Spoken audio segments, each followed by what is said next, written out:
HHDG.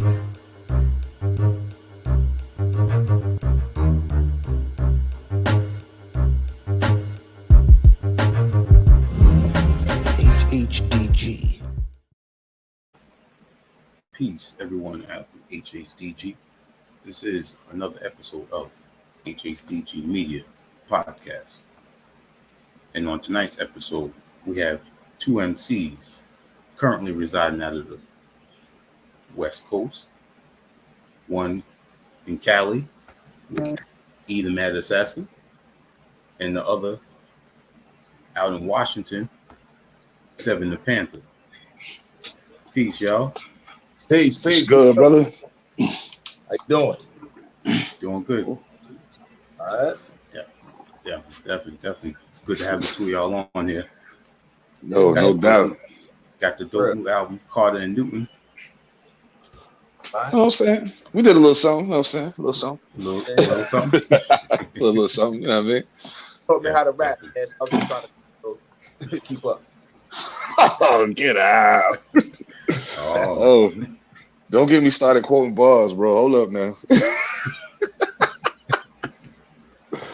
Hold up. Oh, man. Yo. So what's happening, man? Glad you had us on here, man. You know, we both been members of HHDG for a minute, man. So it's good to you know what I'm saying, that our family stepping out and showing love. We appreciate it big time. Definitely. You know, that's what we gotta do. You gotta show the family support, man. And you know what y'all put out and the previous work y'all put out needs to be heard. Word.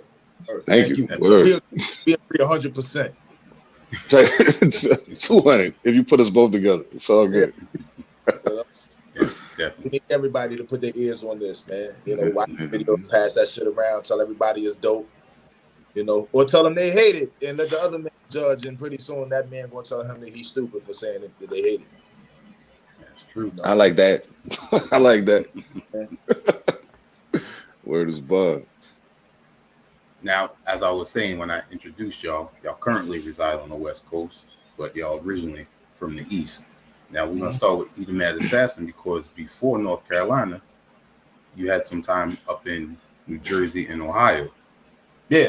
You know, actually, you know what I'm saying? And actually some family trauma behind it, so I don't talk about it a lot. But I was actually born in Jersey.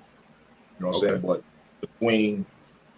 between Jersey and my grandmother living in Ohio, you know, you know how black families are. Sometimes you got to go where the family will take you. You know what I'm saying? So, right. You know, North Carolina for the most part, but definitely a great fucking part of my life in New Jersey and in Ohio. Camden, New Jersey, Youngstown, Ohio. Okay. CMD. Yeah, for sure. And the same with you, Seven. Long Island. Strong Island. Y'all already know what it is, man. CI in the building right now, man. 516, what up? Yeah, man. I mean, like that's live, but I mean, like if anybody listen to my music, they already see that's where I'm from. But like I became a man in North Carolina. So like when I became a man in North Carolina, I became the Seven Da Pantha that everybody here now in North Carolina. So like when I rep generally as North Carolina, I still give shouts out to the island and to Brooklyn, but like yeah, Carolina where it's at, really. You know what I'm saying? Yeah, like I'm the same way. Like I don't even bring that shit up unless somebody asks me. You know what I mean? Like Gotcha. if it wasn't in my bio, I wouldn't even mention it. No doubt. Definitely. Now with Carolina being the hotbed of where a lot of your skills came together at, tell us what was some of the early work that you know that got you, this is what I'm gonna do. Shit. I mean, for me personally, it was I was in a group called the Nobodies, and I mean, a lot of people in North Carolina pretty much consider that like legendary material or whatever. It's classic shit. But like, we was like, just to give some background, it was me, my brother Knox, our DJ Eagle Man.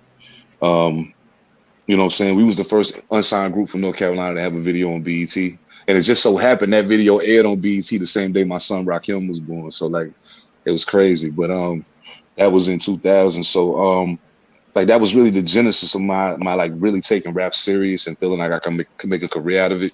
You know, we became a group on the road. We was opening for KRS-One on some like humbug, accidental type thing. So we kind of became a group because we were soloists. So that kind of forged it for me. And then after seeing all of that, the group kind of fell apart.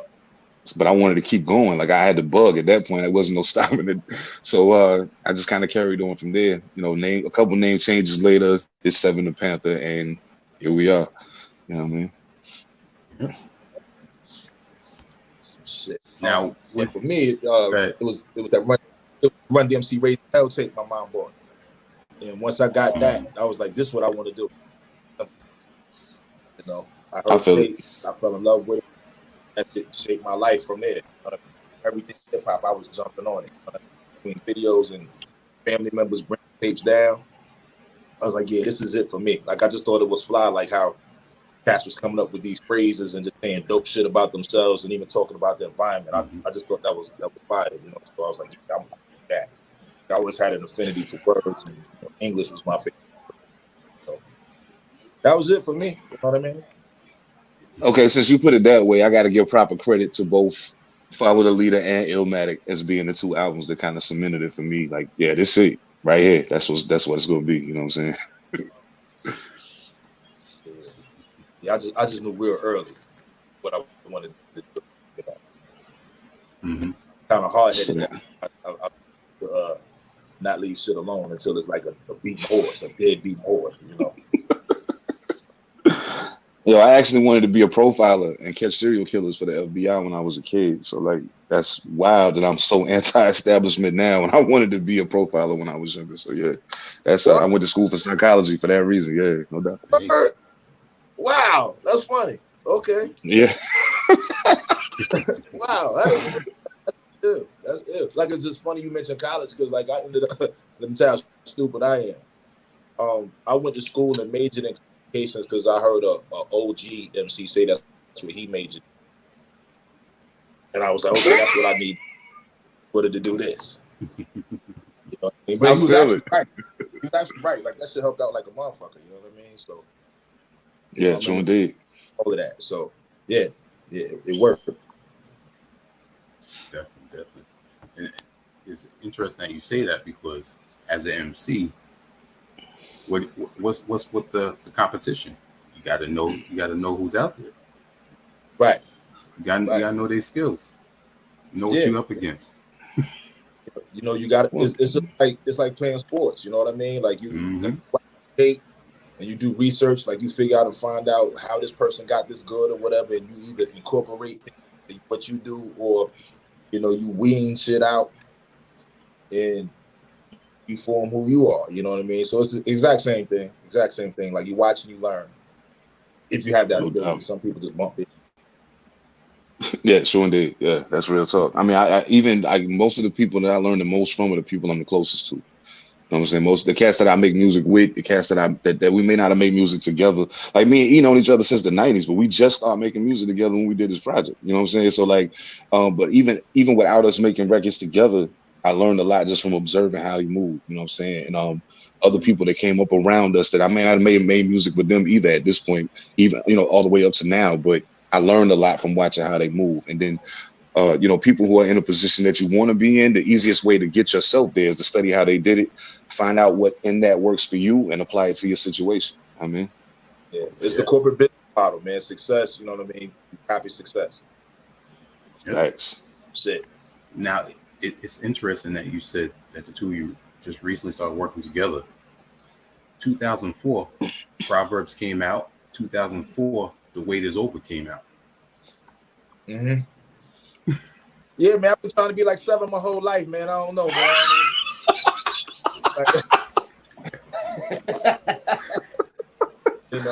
And the funny thing about that, Ak, is we was literally like 20 minutes down the highway from each other when both of them projects came out. Real shit. You know, no doubt. And like we was always. I feel like we was known as those guys in our area for doing certain things. You know what I mean? And it wasn't like we was purposely not trying to work with each other. We just was into what we was into, so it just moved that way. But because of how we moved, we always had mutual friends who always be like, "Yo, y'all need to link up. You know, so like, really, like it kind of took us both moving out here to get closer. just as men. You know what I mean? And from there, like the music came. You know what I mean? Because actually, I met Seven in the battle. Like I tell this shit, like I met Seven in the battle. Tell us about that. What? All right, so we like 102 Jams. I don't know if y'all how familiar you are with radio in the 336 area, but 102 Jams is like the number one, like was the number one hip hop radio station out there. So we you know, they had these battles on the radio every night, and so like, you know, I had a nice little run on there. He had a nice, you know, like we was all getting it in, you know what I'm saying? But then they figured they needed to bring it to a close and find a solid champion. So it was like, we just gonna bring all of the finalists to this club and let them go, you know what I'm saying? So we was doing that. Now he'll tell you he came dolo, and I brought my squad with me. So you know, when they got to the point of, you know, cheer for who you think won, you know, my people made more noise because I had my people with me. But I mean, you know what I'm saying? Like I'm not going throw no fork in the dryer, you know what I'm saying? I'm gonna just say it was a dope battle. You know what I'm saying? It was great for the culture, it was great for Carolina, and I think the person that was supposed to win did. So I mean, like, you know, it was Hey, look. So let me just say this one thing. They had two what you call it, overtime voting rounds. Oh yeah, You know no doubt. Yeah. the first time they voted, they couldn't decide. Second time they voted, they couldn't decide. Then the third time, his nigga showed up. You know what I'm saying? Whoa. I mean, you know, I just happened to have bumped into a few of the homies on my way to the club that night. So I was like, yo, why don't y'all come with me? Like I ain't know it was gonna come down to like crowd voting. I thought it was gonna be like some judges and they was gonna make the decision. But like I'm glad I brought him. That's all I'm gonna say, because he definitely brought it. So I'm glad I brought them with me. Now, E, was this around the time the group Circle of Steel was around? Yeah. yeah. So like actually Circle of Steel started. I was with a brother from Queens named Low G. He went by DL at the time. That's his initials. But it was me and him and my man Alter Ego. And that was Circle of Steel. And of course DJ Big Blitz. And it just so happened, man, like Steel West started, but we was really just more of a crew who liked to freestyle a lot. Like we wasn't in the studio like that or things of that nature. So actually funny shit. You've been watching the Wu-Tang series? Yeah. All right, so like the last episode where they showed them when they was getting into the car and all of that shit, and Kid Capri played Protect Your Neck on BLS or WBLS. Me and my dudes, we got into this conversation because we had that same kind of situation. So like when Steel West together, like we ended up getting a song on 102 Jams, the local radio station, which was actually the biggest station in the state at the time. It was an A&T homecoming on a Friday night, and we were driving through the middle of the city in a traffic jam, and our song comes on. First time ever. And so we just jumped out the car, put the cars in park, we dancing, we on top of the car type of wild shit. You know what I mean? So like, yeah, like those are the Steel West days. I still talk to those brothers today. And that's really just like the first. Dope. The West is a long story, you know. Oh, that's wild, man. Yeah, that shit was dope as fuck, man. That's wild. So, I wish I could have been present just to watch y'all do that. I mean, I wasn't in the group or nothing, but I would have loved to see y'all do that. Like, I love to see. Like, it was like, you know, like motherfuckers, what y'all doing? Get out the car, like, man, that's our song on the radio. They're like, what? Like, yeah, up. Like, you know what I'm saying? It's like, yeah, it's us. You know, the song all in the moment. Yeah, I mean, the song was called The Bar Scene Part 1, and it's based on a true story. You know, but just the end. It was based on a bar brawl. That's what the song was based. Okay, that makes sense. All right, okay. Yeah. We do some wild boy. He ain't lying. He ain't lying. Oh man, that's crazy. So let's talk a little bit about the discography before we get into Carter and Newton. Man, For me, that's a long conversation. I got I got a lot of projects, man. Like, All right. So how about this? I'll pick some of my favorites. no doubt, no doubt. Shooting Stars. That yo, on the real, that's one of my favorites. Shooting Stars is that was like really my introduction to Tacoma, man. Like, cause Trust One from out here.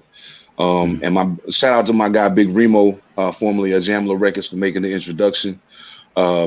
He linked me in Trust, and we made a couple songs together. And I was like, bro, you want to just do a whole project? Like, what's up? And he was like, yeah, let's do it. So we did it, and that was kind of my end to the scene out here, because once I did the project with him, the DJs out here started playing the records. So when I came, like, when you go to a brand new place, a lot of times it's like you start from ground zero, but I was really probably starting from like ground three, because they already heard the music. I was already connected with the biggest rapper out here, other than Macklemore, which was Ras Simone. So like, Shooting Stars opened a lot of doors for me. You know what I'm saying? The whole Omar thing, people that love The Wire kind of gravitated towards that. And I utilized his character just throughout the process of that whole series to kind of forge the mind state for that project. So that's Shooting Stars is special to me for that reason alone. Wow. Shooting Stars, that shit. Yeah, I love that joint, man. That's I just listened to Shooting Stars earlier today. It's crazy you said that one first. Shooting Stars 2 coming in December. Me and Trust, we back on it. We back on it. Now another one of my favorites is Math Volume 1. Man, you calling out all my Jones. They're like, that math is crazy. Like, okay, so Shooting Stars was like the genesis of me doing like one producer projects, because I did like Quest for Greatness after that with Quest, and then I did Open Bar, and Fred Benz did all of that. So when I got to Math Volume 1, I was like, let me take it back to how I used to make projects, just to get mad producers, all of the artists that I ain't made records with that I want to rap with. Let me pull them in and put them on some songs. And realistically, math is an acronym. Most people don't realize, like, if they look at the album cover, there's dots in between each letter, because math really just stands for me and the homies. You know what I'm saying? But I did the intro to that and used all those math terms in the intro to kind of make it sound like it was some other deep meaning behind it. But realistically, it was just me doing a project with people that I always wanted to work with. And some really dope stuff came out of that project that I wasn't expecting. I just kind of wanted to put it together and see what happened. So I shout out to everybody that contributed to that. Math Volume 1 is definitely one of my favorite projects I ever made. Dope. And I'm gonna mention one more before we get to E, and that's Here I Am. I knew it. I already knew. Oh man, yo, that's me and Benz back in our bag, man. Like, if anybody been paying attention, like, me and Benz been working together for a few years now. Like, we started working together before I moved out here. And my first project I released when I got out here was Open Bar. He did that whole project. We did the Black 7 project, which was like the unofficial soundtrack to the Black Panther movie. And then we did Here I Am. And Here I Am is really special, because if you heard the album, my mother is speaking on the intro. And there was a time when my mom wouldn't listen to my music because I cursed so much. So if you go 2010 to now, I ain't cursed on the record since. You know what I'm saying? So like I cursed like on like a couple records just because people was challenging me. Like, I don't think you'll do it, and so I did. But it feels weird. It feels weird to do it now. So I don't really see myself falling back into that. But Right. Here I Am was really a statement project. If you listen to every song is very purposeful. Even if I'm just bragging, every song is very purposeful. The title song, Here I Am, puts it all in a nice, pretty bow. Even though it doesn't come at the end, it puts it all in a nice, pretty bow. And like, basically, you said you wanted this, and this. I do all of those things. Here I am. This is what you said you wanted. Here I am. What are you waiting for? You know what I'm saying? So like, that's really the whole gist behind the project. Here I Am, man. Shout out to Fred Benz, man. Big Bro said the whole We Live It. No doubt. That brother been holding me down, yo. For real. Definitely. Shout out Benz. No doubt. That big. Now for you, E, I think the first album that I might have heard from you was Bare Hands 3. Okay. And that was, and that was with producer Short Fuse. Yeah. Who I've heard from his work with Terminology, but back then I didn't know that he worked with Terminology. Different Short Fuse. It is a different. Okay. Different Short Fuse. I think It's spelled a little different. Yeah. I think the one you Okay. terminology actually goes by Shorty Fuse. I think. Okay. But here's the wild shit though. My man Short Fuse goes by Shorty Fuse as well. Oh, you know? man. But I mean, I don't know about terminology Short Fuse, but like I've been knowing this Okay. Short for 20 years. You know what I'm saying? Like he's a little fucker with a quick temper. You know what I'm saying? He ain't lying, yo. Yeah, like real shit. You know what I mean? Like, you know, I've been standing in front of him in bars and shit. Next thing you know, it's a Heineken bottle coming over my shoulder because he throwing it at somebody. You know what I'm saying? Like, oh, man. Then it's that. So, but that's my dude, man. I love him to death. But yeah, Animal House. Definitely. Now, one that after the fact that I found that I enjoyed was Chain Reaction. Okay. See that? Word. Might be a little like, there you go. Yeah. I'm actually on that one. I forgot about that. I am on it. Mm-hmm. Word. I don't even remember. Yeah. I get high, man. Remember the joint, what is it? The Crown joint. You know which one I was talking about. Nah. He dropped that. I think I said that just. Oh, yeah, you're right. No doubt. Yeah. I know what you're talking about now. Yeah, Acclaimed Throne. Acclaimed Throne. That's it. Yeah, no doubt. Yeah. But yeah, Chain Reaction. That was produced by my engineer Dyer Lansky. He's from the IE. He's from Riverside, actually, same city as a Hit Boy. But Dyer, dope producer, and he's the other MC on the project as well. You know what I mean? So we dropped that. Just seven records, I think. So actually, look, so you got an exclusive copy because the copies we got. So check this shit out. Just I'm a fucking walking bag of weird facts. He ain't lying about that. Yeah. Like I just be having random shit. So like that CD that you got, it doesn't list every song because Dyer left the song off the goddamn track list. But he produced the whole fucking album. That's so dire. Yeah, Dyer. That's so dire. Oh my goodness. So performing, and he just kind of grew. Like that's what it was. So definitely check out for him too. He produced big. JD just came on. That's one of Dyer's best friends, man. So you're gonna hear some music coming from them real soon. Okay. Dope. And he's doing a project with Yuck Mouth and J Hood. So I'm gonna stop talking. Wow. Wait, J Hood from D Block, J Hood? Yeah. I thought he was dead. My bad. All right, that's what's up. Nah, like J Hood. He's still out there doing stuff. Yeah, Hood and Yuck was in the studio the other week. I was in there with him. Wow. Yeah, because again, walking back weird. One of my best friends is Styles P first cousin. So when I meet Hood, we had that conversation. So I just bumped into Hood again, and then it was I talked to Cousin Styles and Like if you ever listen to the I think it's the We Are the Streets album, and they do the head bag skit. That's Cousin Styles. Yeah. That's my man. Oh, okay. You know what I'm saying? So just family and mutual friends and 6 degrees of separation, a small world shit. They're weird facts, but they're not useless facts. Right. Facts. Right. Facts is facts. That's what the memes say. Facts is facts. Right. Useless ones too. So just hold on. Just wait. Yeah. Oh shit. Dope. Now, we're gonna continue. I'm gonna bring up your debut, Proverbs. Yeah. Because one of the things I like is, like I said, I mentioned part 3 earlier, and then from there, you find out more music that a person has out, and that just opens your mind to what you have out there. But the thing is, after listening to this and then listening to your other albums, you hear the progression. Right. I mean, that's definitely there. Ironic thing, like even talking about Animal House, like I don't even know if you noticed it, but Short Fuse produced Animal House. He produced the first song on Proverbs. So I like to keep everything in the house and the best I can. But like it's definitely a progression there. So I feel like I feel like people who don't work at their craft don't really care about it.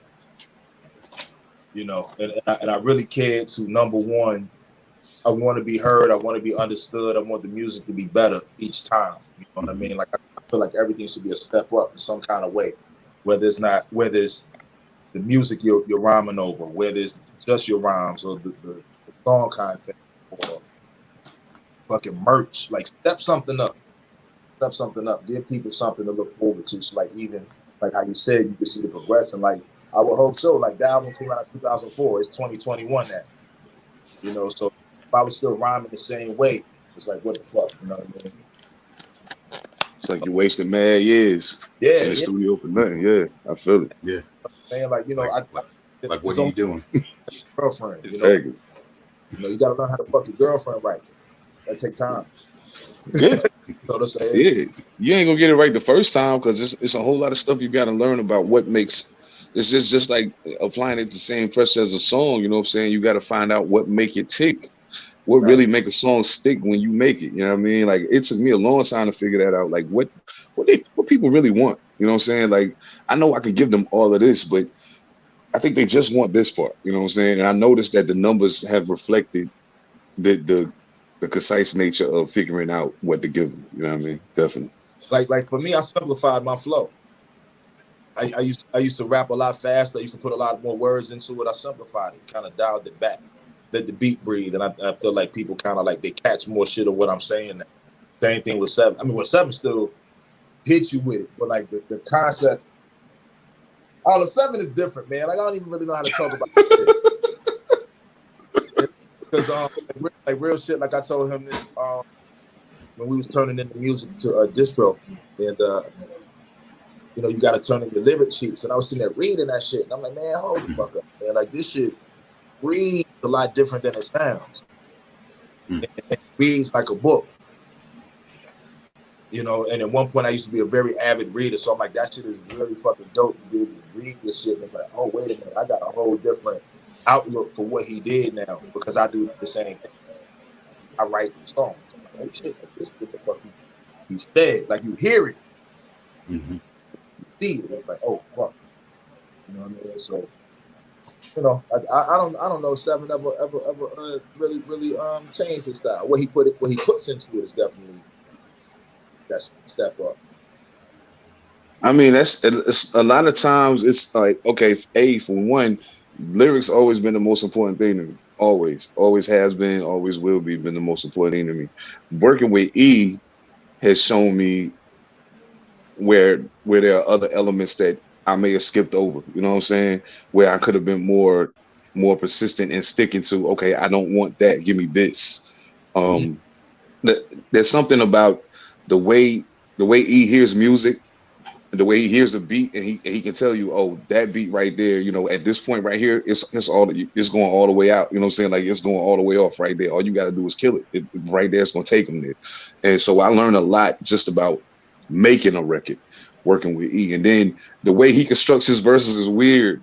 It's weird to me when I hear it, and then like he said, seeing the words and then hearing it and putting it all together is crazy because I got used to him rapping fast. And then when he slowed up, you know what I'm saying? At first, it took me a minute to adapt my hearing to it. But then, like, I told him one day I sat down and listened to all the Bare Hands projects back to back. Or one day I just took a whole day of listening to E. And I was just like, yo, I always knew E was dope.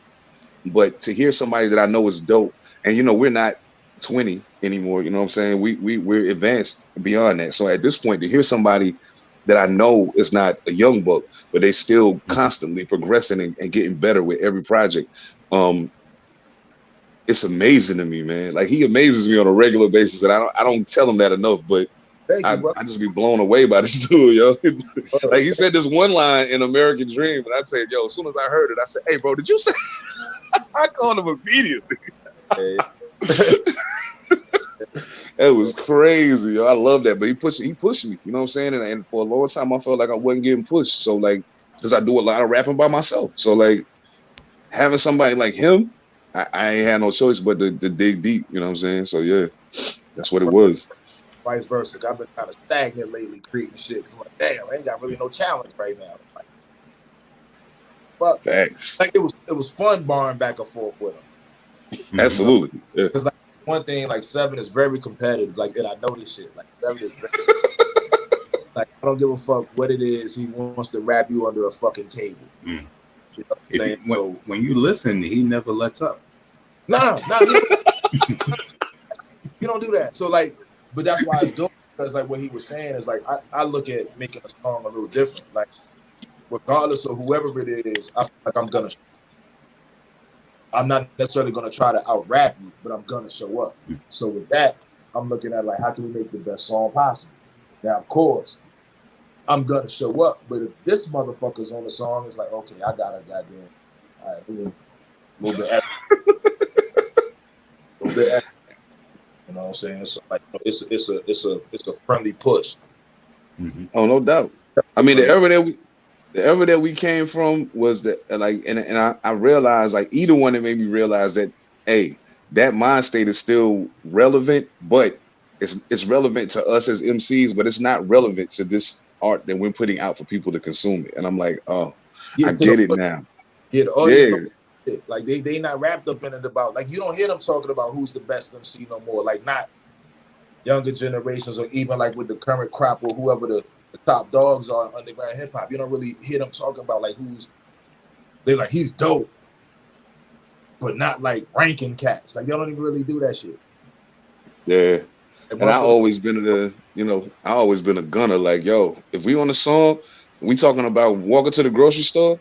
Oh, okay. Well, you better have a pretty interesting walk because I'm about to chalk this motherfucker out. It's gonna be a chalk outline around this verse when I'm done with it. You know what I'm saying? So, but like, I learned to pull back. He taught me, yo, not necessarily not be lyrical, but just sometimes you gotta do certain things to make sure a song is dope, as opposed to just trying to out rap everybody.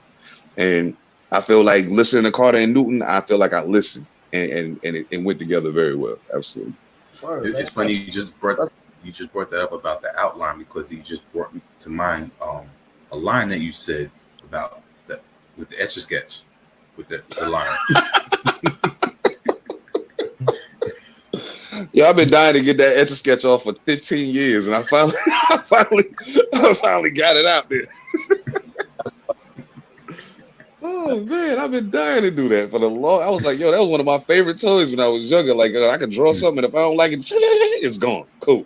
Yeah. You know what I mean? Shake it up and it's out of there. So like, I thought about it. And I was like, yo, this is the perfect time to say it right now.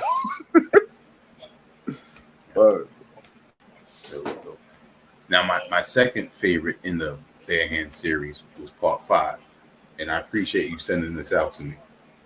Thank you, brother. Thank you. We smoked that. Show everybody that shit. You know what I'm saying? Smoke that shit, yo. Yeah. Yo, that's not just my dude. I'm a fan, bro. Like for real. That's not just my guy. I'm a fan. So like, when you be like, "Who your favorite rappers?" I'd be like, Rakim, Nas, Ethemadassassin. You know what I'm saying? Some stuff. Like I'm fans of my homeboys, like because they dope. So like I listen to more of my friends than I really do mainstream underground. You know what I mean? Got real dope friends. You know what I mean? But like so far as that, my man Authentic produced that whole project. And actually, so wild shit about that album should have came out over a year. Matter of fact, both of these motherfuckers was done a long time ago. It just took forever to get them out. You know what I mean? Just dealing with red tape, stuff like that. But yeah, man, Bare Hands 5, man. Like I think that's my crown and glory out of the Bare Hands series. Like I think I did a different plateau with it. So sneak piece of information. I'm working on Bare Hands 6, Hands of Stone right now. You heard that first. Ronnie Garvin out this motherfucker. And Bird Man. No doubt. Yeah, so we working on the cover now, so hopefully it'll be a nice little artwork like that one was. Man, you smoked that, bro. Like, yeah, man. I don't give credit to a lot of like I hate rap. I hate rappers, and I'll be like, nope, he's trash. Fuck him. And like I'm quick to move on. I'm quick to do that. Break them down. Yeah, bro. Cause I like to analyze lyrics. So like when I listen to your verse, you might have one line that the whole country is singing along with you because that one line stood out. But I'm like, yo, that's one bar. The other 15, trash. Get shit out of here. So like I'm hard on rappers, but it's only because I'm hard like that on myself when I write. So I treat everybody else like I treat myself. If you only knew, I've been working on Shooting Stars 2 for almost a year. I've deleted entire songs. I recorded a whole song, listen back to it, erase all the vocals. I'm gonna go rewrite it. I'll be back. You know what I'm saying? I don't like it, but that's something that when I listen to the song and I say I don't like it, erase it. I'll do it over. I know that there's some people who would let that fly and they would be cool with it, and it might actually, people might actually listen, but it ain't up to my standard, so I can't let it fly. Right, right. I dig it. Dig it. Now tell us about these features on Bare Hands 5, because you put some top quality MCs up on there. Yeah, man, wild shit about that. I happen to know those guys. You know what I'm saying? Like they're all friends of mine. So Supreme Cerebral, like he was the first feature I got for that. Supreme Cerebral. Dope MC, he's a bi-coastal baby. You know what I mean? But he rep West. God is just nice. You know what I'm saying? Like if you just check his output, it's always aggressive. He's popping and shit. You know what I mean? And like when we get together, it's all laughs and jokes, and we laugh for other MCs. You know what I mean? So, and he's a big mother. So like just even like the name song, Manifest Power, like like I'm a pretty tall dude, and Preem taller than me, and a big bastard. You know what I'm saying? So we had him on the show. Yeah. So it makes sense. Now so far as XP the Marksman, he's on Love Struck, Out of Mansions joint. I've been knowing XP actually since before I moved here. When I first visited out here, I met him because he was a part of a crew called Rhyme Addicts. And, I met him. More Weird Facts.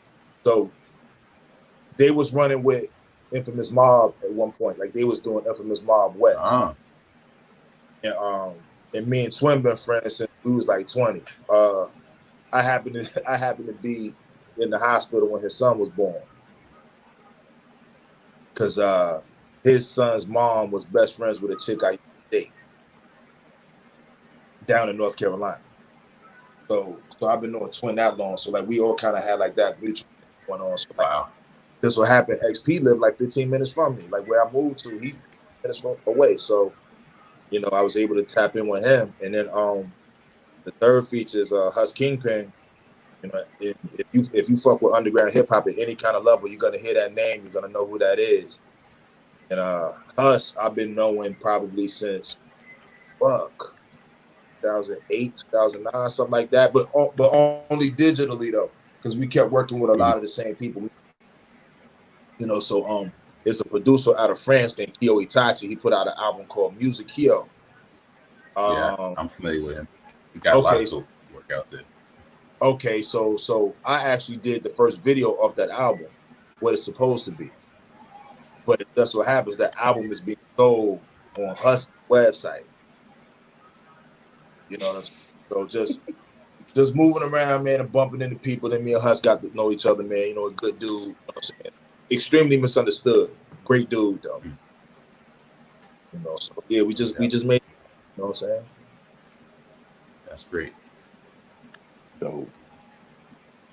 Now with these artists that you talked about, this goes for both of you. It's all I've noticed that it's not just that you link up with them. You actually know these people, and no matter what region of the U.S. you've been in, it's always been like this is people that you've been around. And with the new album, Carter and Newton, y'all did that with both coasts. No doubt. Yeah. I mean, the crazy thing about it is the two features that's on the album. Like I didn't know neither one of them before the project. You know what I'm saying? Like they both homies, and but from him making the intro, like my intro to Tay the Crown really me and Tay was already connected on Facebook, but my intro to his music, because my algorithm was so crazy because all I know is musicians for the most part. You know what I'm saying? So sometimes people music get buried and I just don't see it. So my intro to him was hearing his verse on that record. He was like, yo, let me know what you think. And he sent it to me. And I was like, yo, this is dope. Who this again? He was like, yo, that's Taty Crown. I was like, wait. I went on Facebook and typed the name in. I was like, yo, I'm already friends with this nigga. Like, I don't understand. You know what I'm saying? And then Rick Vega, I mean, same scenario, really. He was in the studio recording, doing the record, and Rick happened to be there. And, you know, he was like, yo, I got something I think it'd be dope on that. And he was like, yo, throw it on. And he smoked it. Yeah. He smoked it. And then he sent it to me. I was like, yep, leave it. Yeah, Rick ain't write that verse for that song. He just had it sitting in his phone. And he came through the studio one day to actually holler at Dyer. And I had just stepped out the booth doing my verse. He's like, yo, E, man, like, I'm going to spit something for you, man. Let me know if you like it. He kicked that shit. I was like, that's dope. You want to put that on? Like, yeah. I'm like, yeah, put that shit on there. Like, and so I hit Seven afterwards. I'm like, look, I got to send you something. Let me know what you think. Because, like, I know Seven is very picky about MCs. Extremely picky. You know, so I didn't even really warn him. I was like, man, I got something I need you to hear. Let me know what you think. And that motherfucker's like, man, this shit fire. Who the fuck is this? I'm like, woo, nigga, just here, yo. He just here. Yo, he bodied that shit. Yeah. Yo, I'm gonna say, never mind. I ain't gonna tell that story. But like, all I'm gonna say is that song is dope, and the adventure of making that video was very colorful. That's all I'm gonna say about that. Hey, Rick, you see me talk about you. You know that already. Nah, we have intoxication situations going on, and people couldn't necessarily focus. I'll put it that way. So, but it turned out dope. No doubt. Shout out to Kurt, the suit, shot by Kurt. You know what I'm saying? Exactly. Dope shit, man. Inglewood's finest videographer. Word. No doubt. He ill with it. I just put the link up in the comments for everyone to go check the new album. Word. Right. Good looking up. Yeah, y'all check out that album, man. Carter and Field Report. It's out now. You know what I'm saying? Yes, indeed. Yo, can I just want to say this, man, because this is something me and he talked about recently, man. Like, people who ain't heard the album, if you're about to check out the album, do not let the cover throw you for a loop. Please. Right. We are not trying to recreate the War Report. We ain't trying to be Capone and Noriega or none of that. It was just really a shout out to an album, a dope album that had a dope cover that came out in our golden era of growing up in hip hop. You know what I'm saying? It could have very well been the Illmatic cover or the Wu-Tang, but the Carter and Newton album and just us putting those aliases together with that album cover made sense. So the album cover is just a shout out to them, and kind of to give you an idea how the music was born from the concrete. You know what I'm saying? The music was born out the field, but it ain't the War Report by a long shot. You know what I'm saying? It ain't even trying to be. Absolutely not. Yeah. Not at all. But you said that too, yeah. Yeah, it was just our own concept, man, based off our alias name. And being part of me being Graham Newton. So weird shit. We named and titled this shit after the album was done. Yeah. Like we didn't go Absolutely. We didn't go in it with a concept of what it's gonna be or like title wise or other than that. We was like, look, we just want to use it. And I found a producer that I'm familiar with, Slide Beats, who worked with XP. There's a lot of production for XP. Actually, really, I'm jumping the gun. Seven brought that Drugs Beats record to me. Like, yo, man, let's get on this record. Then after that, it was like, man, this is about time to do an album. Like, come on. Okay. And that, we found Slide, and then we put this shit together. And it was like, damn, what we gonna call it? And I'm a motherfucker who don't care. Like, he kept fucking with me. Like, yo, man, what we gonna call it? I'm like, man, I don't know, man. We ain't finished. I don't know. Like, what's gonna be the name of the song? I don't know, man. We'll just wait. You know what I'm saying? Like, that's really how I move. I make the music and I decide that shit lasts. And, he trusted in me enough to let me rock like that. And, I was like, fuck it. and I think we was on the phone one night, and we was on the phone. That's how it happened. We was on the phone, and I said, yo, Carter and Newton is CNN. He's like, what? I'm like, nigga, you Bunchy Carter. Graham Newton is my last project. Fuck it, let's slap that together. CNN. Now, all right. So what we gonna do now? I'm like, shit, call it the Field Report. Fuck it. And it was that simple. You know what I mean? So, wow. So that's what happened. Like right after, and this is how fast the shit went. Right after I got off the phone with him, I think Substance 810 had called me. And Substance moonlights on the side as a graphic designer. You know, so if you ever look up Texture Supreme, that's Substance 810 shit. But I told him what we was doing. I was like, yeah, man, like I think we need to flip the Capone Noriega album cover. He was like, yo, let me do it. I'm like, all right, cool. And probably like 15 minutes later, he started shooting proofs back. Shooting them back. And I'm like, damn, like, okay, like this shit might work. You know what I'm saying? So now we here. We talking to you now. You know what I mean? Now I'm gonna be honest with you, because of the way I usually put projects together. For a while, not having names for the songs and not having a name for the album was driving me nuts, because like even with Here I Am, like every album that you named, like I knew the name of the album before I even started recording it. So like that, it's almost like we work in reverse order. He does all the music first and then names everything. I name everything immediately and then go record the music. But I normally do that because I want to give myself a blueprint to follow, so that way I don't go too far outside of where I'm trying to stay at. But I'm noticing now that we was able to cover a lot of ground without putting ourselves in the box, and then able to put a nice bow around it at the end. So like I'm gonna try that this time and see how that works out for me. But yeah, like that, it was a dope experience to do it a different way than what I'm used to doing. You know what I'm saying? So yeah, big ups to E for that. And also big ups to E for like realistically, the only songs that had titles was the songs that we did videos for, and we basically just named those after whatever we said in the hook, or you know what I'm saying.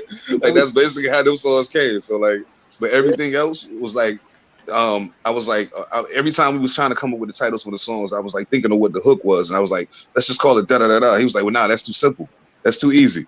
And then like even American Dream never gets said in the hook of that song, like, but it's something that he said in his verse. You know what I'm saying? But it works perfectly. And when you put it together with the concept of the record and how we was rapping, it makes perfect sense. You know what I'm saying? Yeah. Wow. So like it's funny that Seven said that, like just so far as like the creative process and having a blueprint first. I used to try to stick to one.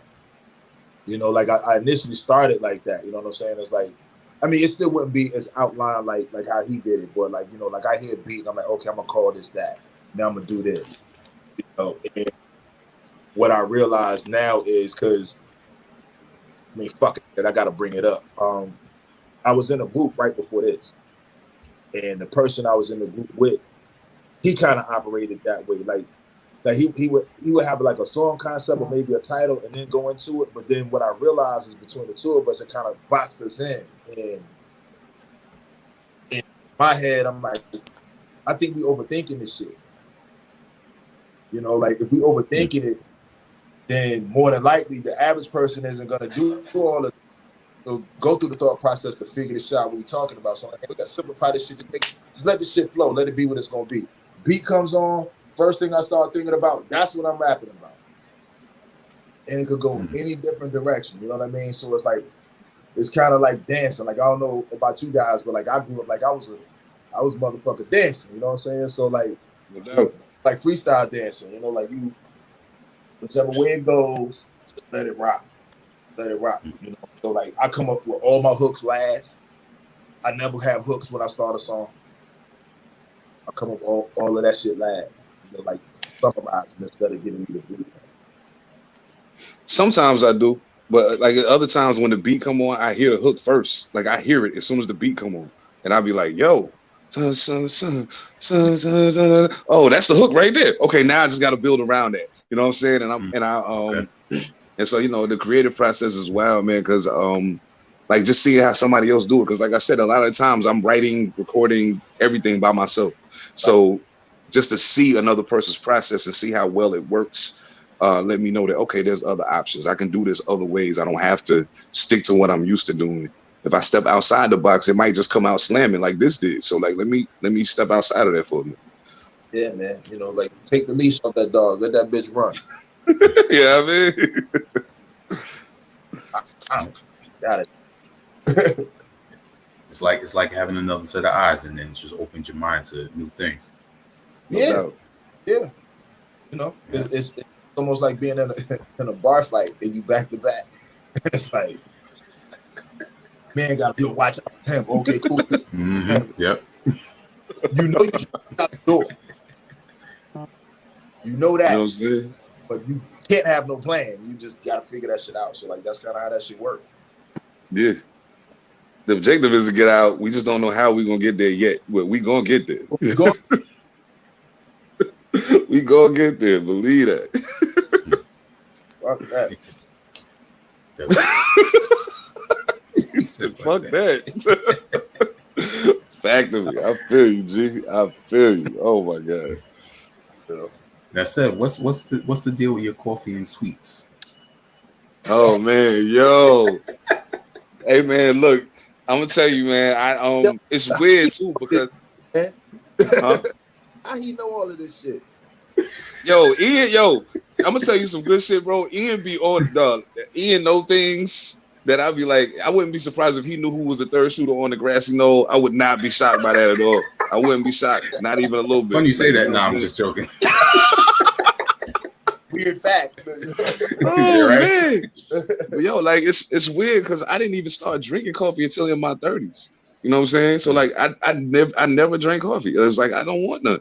And then one day it was just like I had a headache, and my man was like, "Yo, here, drink some coffee." I was like, "Well, why?" He was like, "Just do it."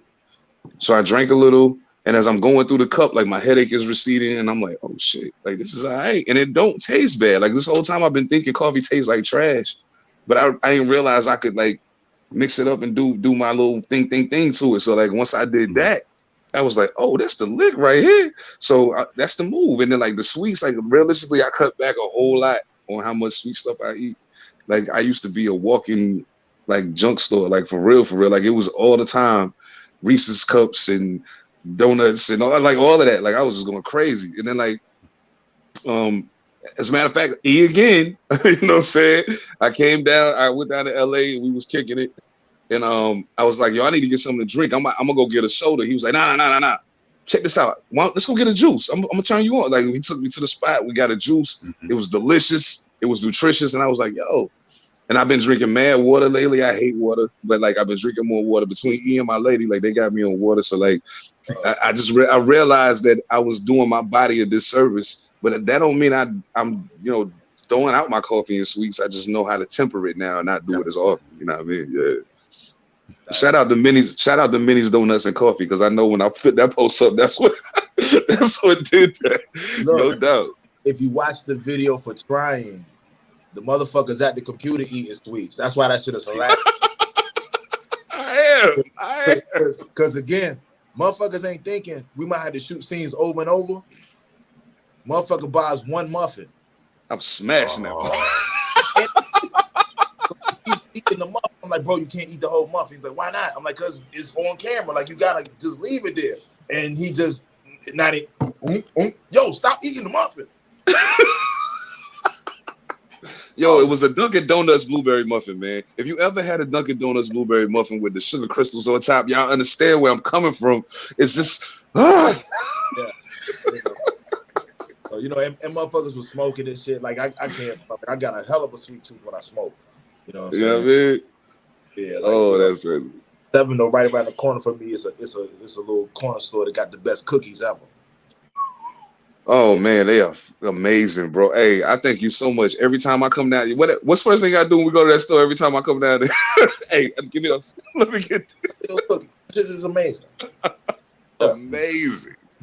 I love it. Oh my God, I want to come down to LA right now just to get cookies. Dude. We ain't got to rap, make no videos or nothing. Come in and get cookies. Bro, $3-4. They bake them in the store. Them shit is amazing. Amazing. He ain't lying. He is not lying. Oh man, the peanut butter junk. Oh, get out of here. Okay, you got me tripping right now. See, I'm gonna stop talking about sweets. Christmas, they do a peppermint chocolate chip cookie. Oh, you messing him up right now. Oh no, I'm messing myself up. Wait till Christmas. Yeah, because he gonna eat that. I don't believe that mint and chocolate belong in the same conversation. So like, I can't do that. Yeah. I don't either, but I promise you, that cookie's good.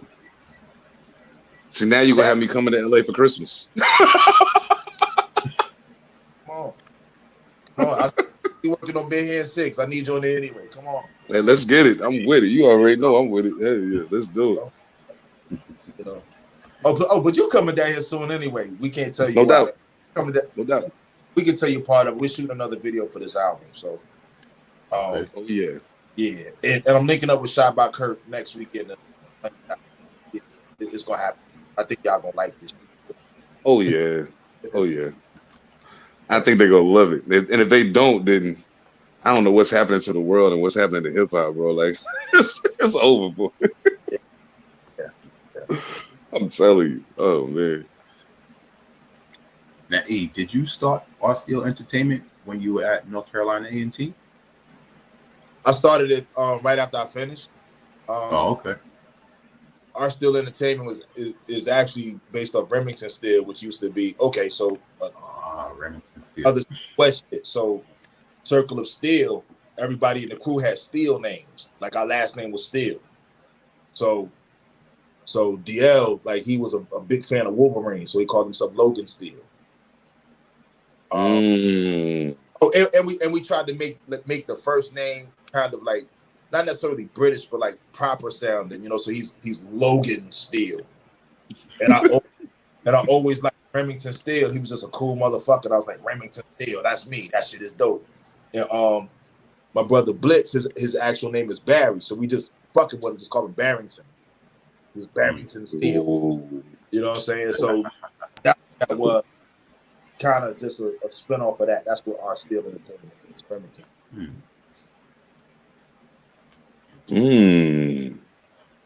R Steel Entertainment. Okay. Yeah. We was throwing parties and all that other shit too. That's why I made it entertainment. That's smart. Yep. Yeah. So, R Steel Entertainment every now and then, you know what I'm saying? That's what we do. That's how we do. That's how we do, brother. You know what I'm talking about? Stanley. That's how we do, Stanley. Ian, do you follow Mr. Fab on IG? Say that again. Do you follow Mr. Fab on IG? Oh yes. You do. So you know who Unc the Hunk is? Yes, I do. So talking each other, talking about Stanley. That man, I'm gonna tell you something funny too. Like with the subject matter we got, we probably two of the silliest dudes you'll ever meet. Ever. And we would never know that. Yeah, we silly as fuck, man. So like, that's where that Stanley shit is from. Like Stanley. Like I just love how Uncle Hunk called Fab by his name. Stanley, that's we gonna do, Stanley. That shit is funny. Yo, on a real, it's people that's followed me my whole career. They're probably watching this interview and thinking, I never seen him smile this much. Like, what is going on? Oh, and I promise I'm not even high yet. So, like, yeah, this is just all natural shit, right? Because he turns into a goofball when he smokes. Boy, do I ever. That's why I don't be high in the studio, because I know I'm going to make some silly ass shit. And I'm going to be like, hear it later on and be like, no, don't put that out. What are you doing? Don't do it.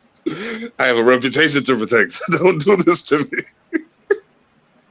You're going to delete it on the spot. Hey, bro. Hey, I'll tell them quick. Hey, delete all of that. We starting over. Like, delete it all. We starting over. Don't delete that shit. Click. Like, what the fuck? All right.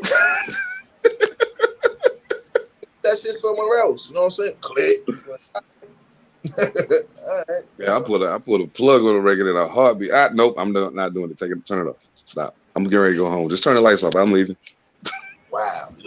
I'll come back tomorrow. It's cool. Wow. Like, it is hard though, because out here on the West Coast, like the whole West Coast is legal. You know what I'm saying? So it don't matter if I'm recording in Washington, if I'm recording in Oregon, if I'm recording in Cali, somebody's smoking. And I'm like, oh, I'm about to be in here acting a fool because I'm not going to be able to say no. Like, I'm just going to be like, nah, I'm cool. You know what? Matter of fact, let me just, real quick, let me touch that real quick. Yeah. Oh, nah, let me tell you a funny story. We was working on Trying. We literally picked the beat, wrote the song one night, the first night, and then the next day we went to the studio and recorded it. So the night we was working on the song, we was smoking. And like Cali weed different. I'm just say that. Like Washington weed is good, but Cali weed different. I'm gonna just say that.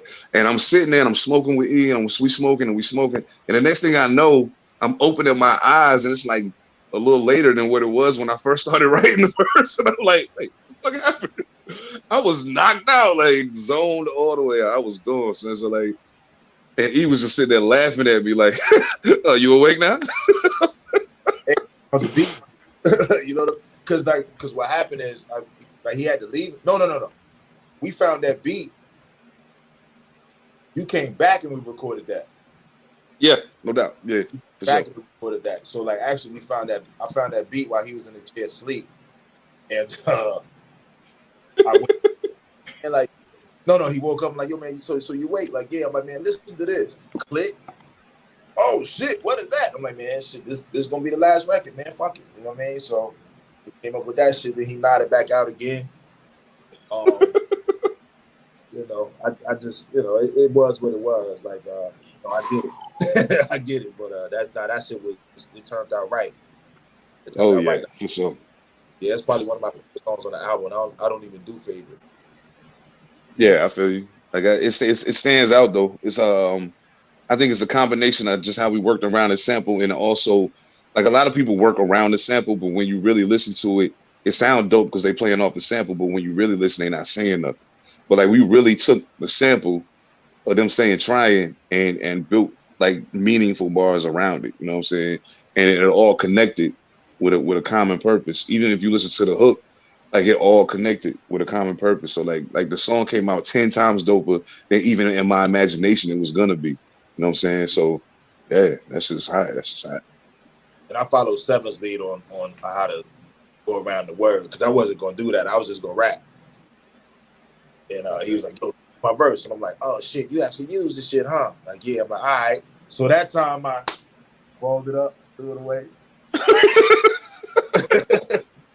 Started over. Kobe. But that was it though. Like, that was it. Like it's dope, man. Working with somebody who can help you find the promised land instead of you always having to do the shit on your own. No doubt. It's like even if like, you listen to my Bare Hands projects, I don't really have no features on there. Like that's why you was even able to bring that shit up. Like on 5, I got the features I got. On now 3, okay, so let me backtrack. Animal House, I called it that because my plan was to have mad features. You know, like just like all my MC friends like animals, so that was the whole point. But I really didn't get a lot. You know what I mean? I might have like maybe 4 or 5, and 3 of those on one song. You know, so it still goes down to the same thing. Like I got to come up with every idea, do everything on my own. So it's dope when you got a dope artist who's a thinker, and it's like, okay, boom. So I'm going to do this because, like I said, like I be trying to make this shit easy. Sometimes it's like, yeah, let me just go ahead and do this, and he comes with a concept. I'm like, fuck.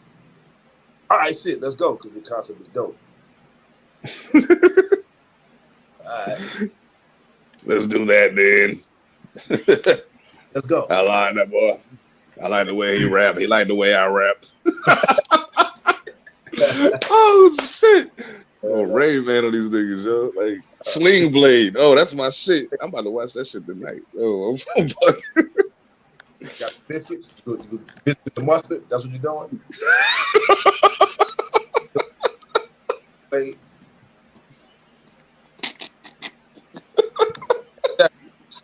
Seven. Yo, man. Spit a razor. Call it Sling Blade. Oh. You better write it down. Oh, nigga, I just put it out there. I wrote that just now. That's what's happening. Oh man, so now if I put it in my verse, they're gonna be like, wait, I know where you got that from. I know where you got ghostwriters. You got writing verses for you now, brother. But yeah, I mean that's all, man. Like Ian, you better take this shit over because we'll do this shit all day. Yeah, no doubt, man. Ask a question or something, bro, because we be wilding out. I can imagine how y'all in the studio now. Oh man, yo. This happens after the work. No doubt. Yeah, not too much goofing in the studio. Yeah, how he said like he like smoking and all that shit. Like I will not smoke typically until after the recording is done. You know, absolutely.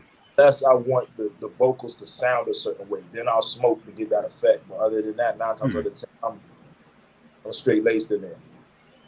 Okay. Same here. I don't smoke before I perform. I don't smoke before I record. None of that shit. Like I be looking at it like I smoke all the time. Like so at this juncture, I don't have to do it while I do this. I could do it after, and that's like my reward for a job well done. You know what I'm saying? That That's how I look at it. So yeah.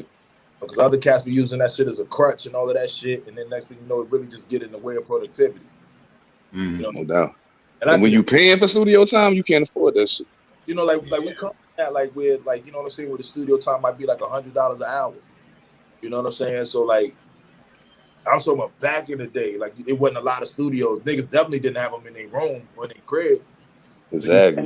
Have like $100 an hour or some crazy shit like that. Like I told you, like when Ski Beats first pulled his shit back to Greensboro, the nigga was like, "Yeah, my shit 150 an hour," and I looked at him like, "The fuck is you talking about?" You know what I'm saying? Like 150. So you got to go in the studio prepared. You know, and you got to knock out as much shit as you can. So like, you know, I'm accustomed to going in the studio, and over the course of 4 hours, I've recorded 4 songs myself. Not with anybody else, just myself. You know what I mean? So yeah. So I ain't with all that playing and shit, man. Like I want to get in there and knock it out, and I'll smoke and drink while the engineer is fucking with the music. Right. Done, then I relax. You know what I'm saying? But other than that, like, nah, I'm on go mode. Like, let's get it over with. Cool. Now, for Sev, did you link up before or after you went to Tacoma with AD Anthony Danza, Gifted Gab? Oh man, yeah. See, man, should be doing his homework. So I told you, Ian is like they call him Wiki Ian, bro. He is the Wikipedia of underground hip hop niggas, yo. He know all the shit. It's funny. When I came out here probably like a year and a half before I moved out here, just to kind of check it out. You know what I'm saying? And originally the plan was to move to Seattle, but Seattle was dumb expensive. So like. I was like, well, yo, I ain't gonna be able to make this happen. It was like, no. But you should probably check out Tacoma too. You know what I'm saying? I was like, oh, okay. Well, let me look into that. I mean, I'm already kind of familiar with Tacoma because, like I said, I wanted to be a profile. Like Ted Bundy's from Tacoma, so like I already know of Tacoma. But all I know of Tacoma is Ted Bundy. So I'm like, so if I go down here, I get the rap, and then somebody's gonna kill me. Whatever. Okay. So I came down here and I went to a beat battle that Trust One was in, and just so happened the featured performer that night was Gifted Gab. And I was like, yo, who is she? They was like, that's Gifted Gab. Yo, I was like, and you know, I know Black Alicious already. I was like, wait, Gifted Gab is a dude. They was like, no, Gifted Gab. Gifted. I was like, oh, okay. So I met her that night. I was like, yo, your shit was dope. Hey, I might be moving out here. Maybe we can link when I, you know what I'm saying, later. So she was like, cool. But I ain't talked to her again until I actually moved out here. As far as AD, like I said, I was already connected with Raz Simone on Facebook. And Raz Simone had a record, has a label or company called Black Umbrella, which Anthony Danza is a part of, as well as his own company, Proof Avenue. So when I got here, I got here on a Wednesday. Within a week, I was on the road with Raz on the Macklemore tour. So like, wow. AD was on the, you know, all of them came along with him because AD is his DJ. So during the course of the tour, me and AD got to talk some, you know what I'm saying? And I mean, we ain't really kick it because I'm the new nigga. Don't nobody really know me. But you know, I got to kick it with him some. And then when we came back, it's just like over time I've been watching, you know what I'm saying? And I always shouted out to him, yo, AD, I like your beats. He used to produce for Messy Marvel, like, yo, your beats are dope. I didn't even know he rapped. But then he started putting music out. I was like, yo, I had no idea. You know, your stuff was crazy like this. Like this whole retro vibe that you got going on is dope. And he was like, yeah, it wasn't always like that. Like this is something I just decided to do. And just through us conversing, man, mostly through IG messages in the DMs, like me and him got dumb close. You know what I'm saying? So like when he started working, it's a project of his that's coming out. I don't know if it's gonna come before the end of this year or top of next year, but I'm on a song called Miami Vice with him. And he just called me one day. I was like, yo, Sev, I'm gonna send you this beat. If you like it, come to the studio right now. So he sent me the beat. And it just so happened like things worked out where I didn't have to go to the studio right then. We ended up doing it a couple weeks later. But he sent me the beat and I was like, yeah, that's dope. I wrote my verse. I recorded a rough version of it at home and sent it to him. He was like, yo, yeah, let's go. We went in the booth and did it. AD's a great dude. As a matter of fact, Minnie's Coffee and Donuts that I shouted out for the coffee and sweets, he's the owner of that as well. So That's a shout out to them because they stuff is dope, but it's also a black owned business and it's just happened to be owned by one of the homies. So yeah, shout out to AD, man. Anthony Danza, he just wrecked San Diego Sunday night. I hate I missed that, but yeah, man. Anthony Danza's a great guy, and a dope music and a dope artist at the same time. Dang, that's dope. Now, the first time you went out there was that the time that you drove out there from Carolina? Woo, nah. The first time I came, I flew because I didn't. You know Okay. what I'm saying? Like the decision to drive out here came because we had to shoot that right here standing by video before I came out here. So I got in the car. I rented the car in Carolina. I picked up AP. We drove to Jersey, stayed in Jersey the first night. The next day we went up to Brooklyn, shot the video, did all of that. Now, mind you, I got 2 hours of sleep in Jersey because that hotel was trash. And Jersey, I love y'all to death, but that hotel was garbage. And so I got 2 hours of sleep. We go up, shoot the video. I drop AP off at the airport in Jersey, and then I head straight west. You know what I'm saying? So we operating off of 2 hours of sleep. I drove 18 hours the first day to Minneapolis, Minnesota. You know what I'm saying? Off of 2 hours of sleep. And I got there at like 2 o'clock in the afternoon. I couldn't check into the hotel till 3. I checked in the hotel at 3. Went next door to the little Applebee's and got me something to eat. Came back. I don't go to sleep till like 2 in the morning. For whatever reason, I can't go to sleep. I wake up at 6. And I say, fuck it, I'm gonna just go. I got up and drove another 12 hours to Billings, Montana, where my brother was at. Stayed at his house that night. Again, I don't go to sleep till 2. I wake up at 6. I got to drive another 12 hours to Seattle.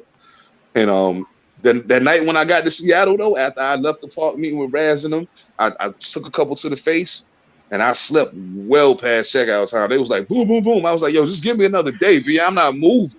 It's over. Another Forget day. about it. Yeah, give me another day. I can't do it.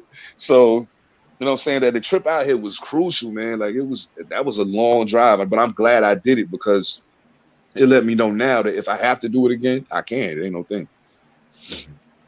Your story lets me know I can't do it at all.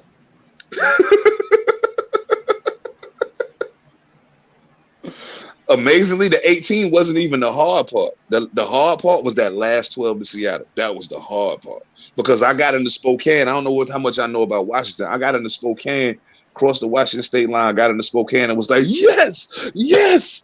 And then I checked GPS and realized I still got 5 more hours to go to get to Seattle. It's long east to west, bro. Yeah. Bro, that was crazy. Oh man, fuck that. It's all by the ocean. Yeah, you know what I mean? So I was like, I ain't know where I was at. I just knew I just came through Mad Hills in Idaho, and now I'm in Washington. Yeah, that's like the first time I drove from New York down to Miami before, I think it was my sophomore year in college down there. You know, that first time I got to Florida, I was like, I'm almost there. Nope. Like another seven hours. Right. You know what I mean? We did that. Well, not the same trip, but it was a Daytona Beach weekend. We came from AT and went to Florida. And we was high, and I fucked around. I fall asleep. I wake up. We in Alabama. Yeah, my nigga missed the turn. We ended up in Alabama. Fuck away. And so like, it was the same thing. Like, we end up getting back to Florida. We're like, oh shit, we in Florida. Wait a minute, we got how much more time? Like, nah, man. Yeah. Ridiculous, man. I ain't with that one. This is driving that one.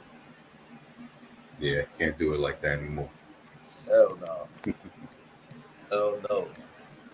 Fuck that. Now, before we leave the people, tell us one of the most significant things about your journey in MCU.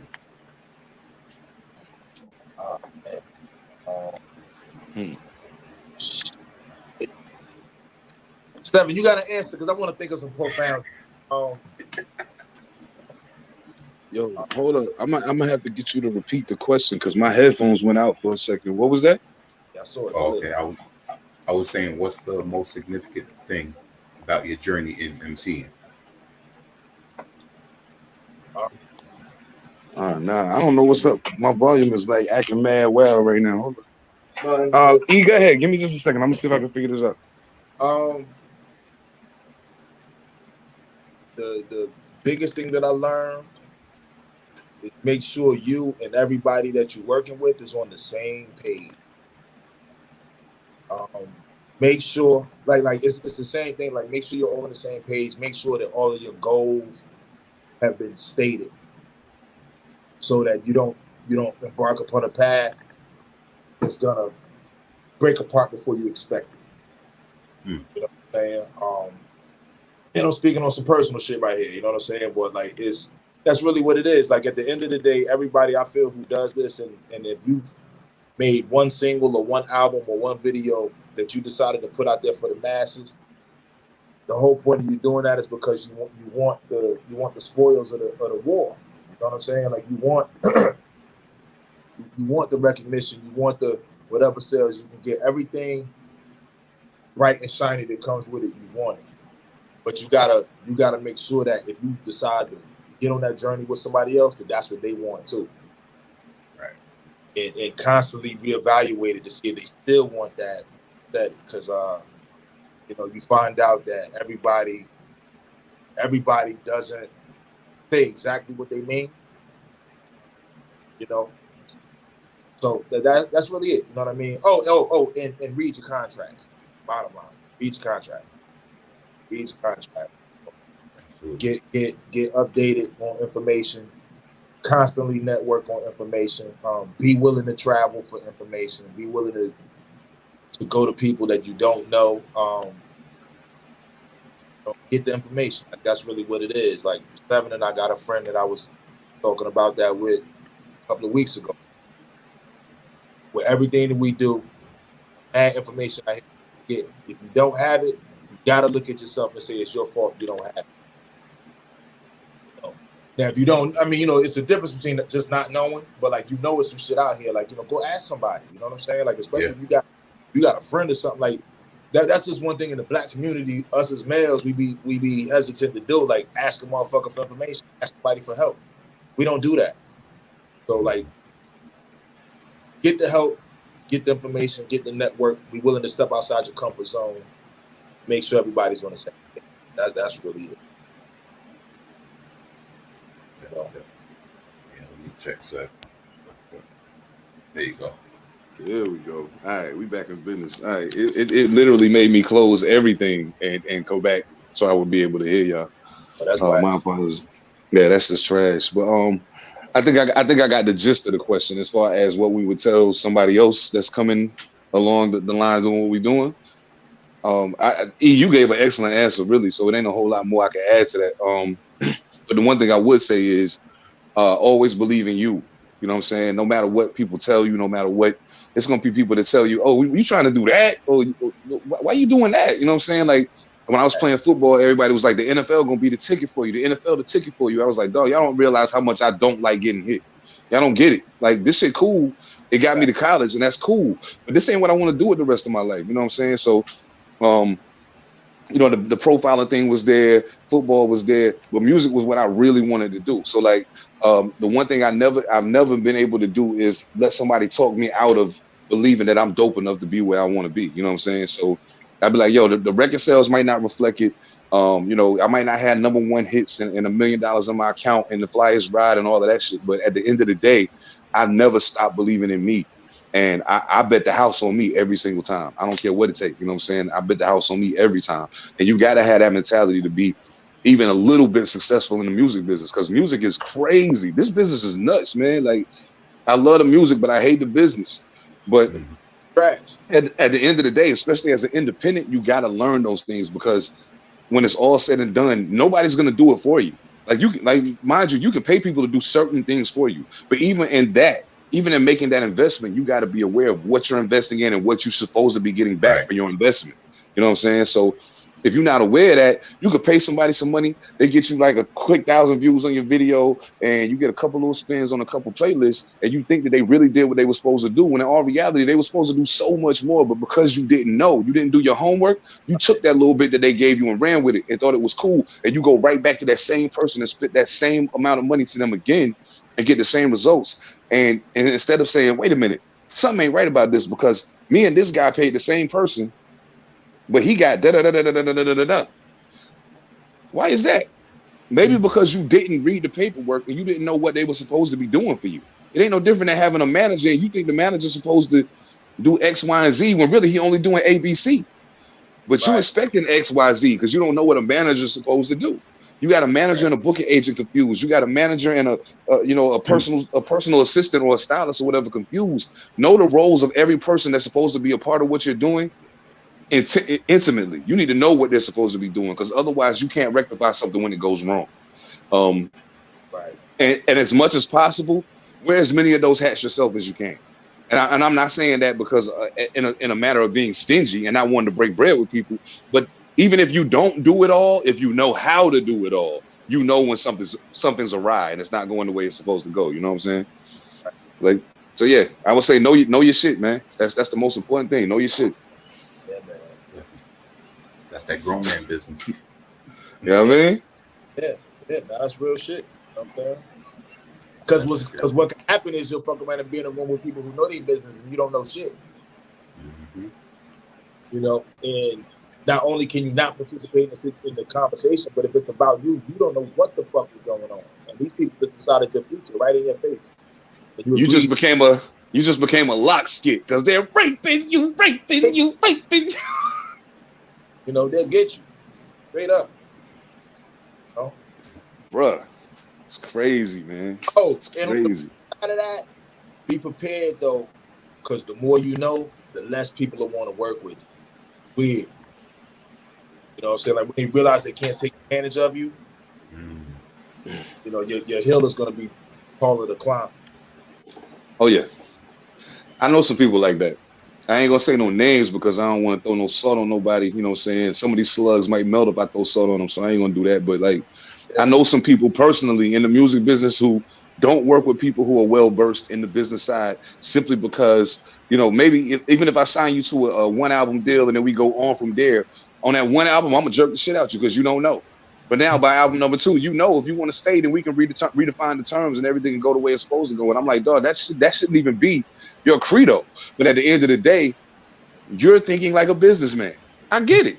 Mm-hmm. I ain't mad at you because you're thinking like a businessman, but that individual that you're dealing with should have been thinking like a businessman instead of just thinking like a rapper. And there's a big difference in the way in those two trains of thought. Believe me when I tell you. And I didn't know that until I realized that I wasn't getting the return on what I was putting out because I didn't know what the return was supposed to look like. As soon as I figured out what it was supposed to look like, the whole game changed after that. It was no more, oh, Seb, can you come do this 15 minutes on stage? You know, it'll be good exposure. I already been exposed. If you ain't paying me, I ain't coming. You know what I'm saying? And I do a whole lot less shows now because my mentality changed, but I'll take less shows and get paid for them than doing a whole bunch of shows for nothing. You know what I'm saying? Yeah. Now, I'm not going to say that. I'm not going to say that there should be seminars on it, but there should be outlets for up and coming artists to be aware of exactly what the two of you were just speaking about. There are actually but in my opinion, like all of the good ones are overseas. They're not in America anymore.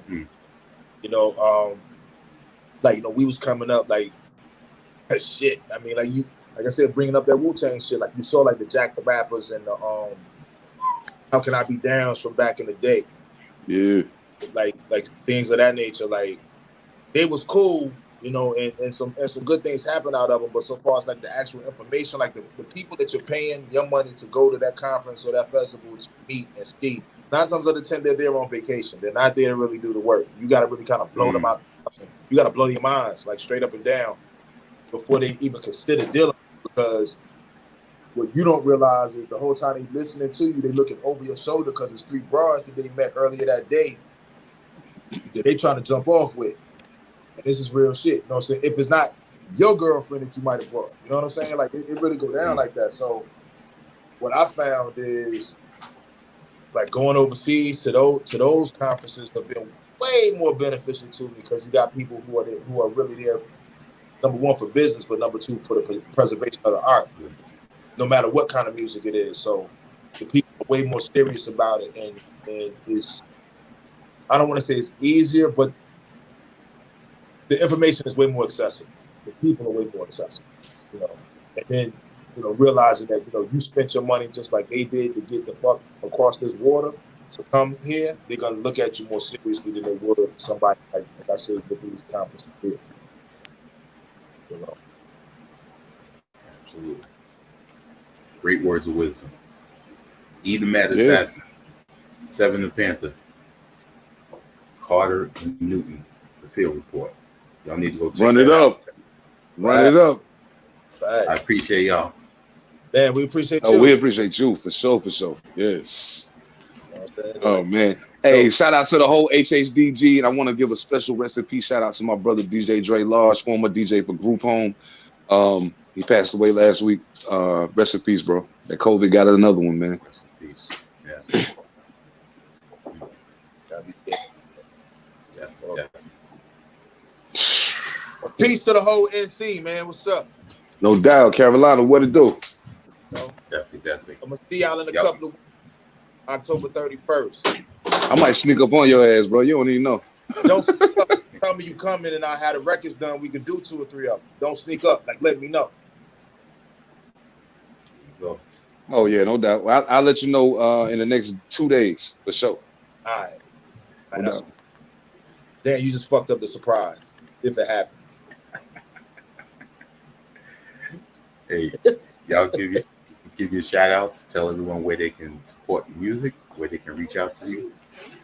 And support music like this. Yeah. So I'm Seven Da Pantha, of course. On IG is Seven Da Pantha 253.